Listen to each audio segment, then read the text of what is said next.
to remold any of our restorative boots, you're going to heat the Kydex with a heat gun. The older versions have padding along the sides that you need to remove to protect them from the heat source.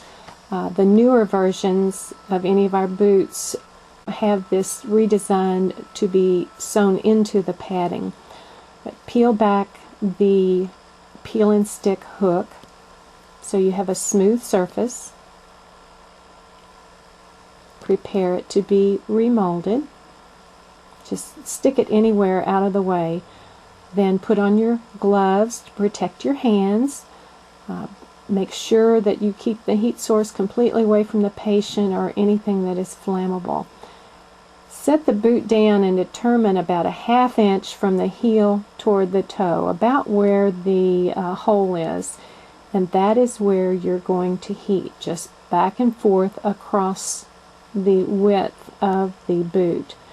You want to heat an area. Don't hold it too close. It will scorch. The plastic is made up of polymer chains that need to be heated and stretched to change the shape.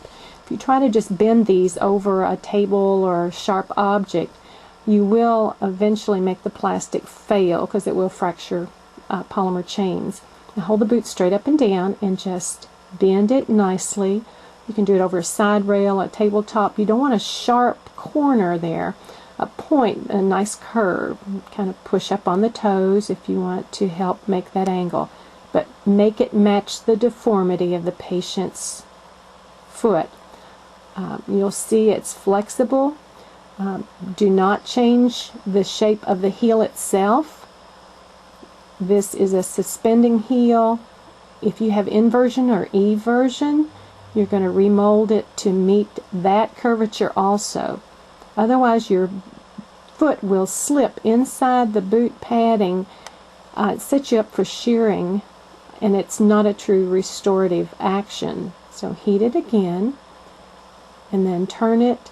You're going to make the boot fit the bottom of the patient's sole. Never try to make the patient fit the device.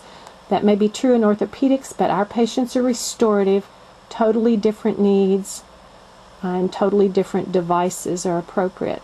Now if you have extensor tone and the patient's foot is going down hard, the toes are firing down, then we want to protect those. And it's much more effective and safer to mold the boot down to where the toes just have slight resistance. Again, you're going to choose the appropriate area. You can mark it with a pen if you need to, and mold that down. You want it to start molding down just where your patient's toes join to their foot.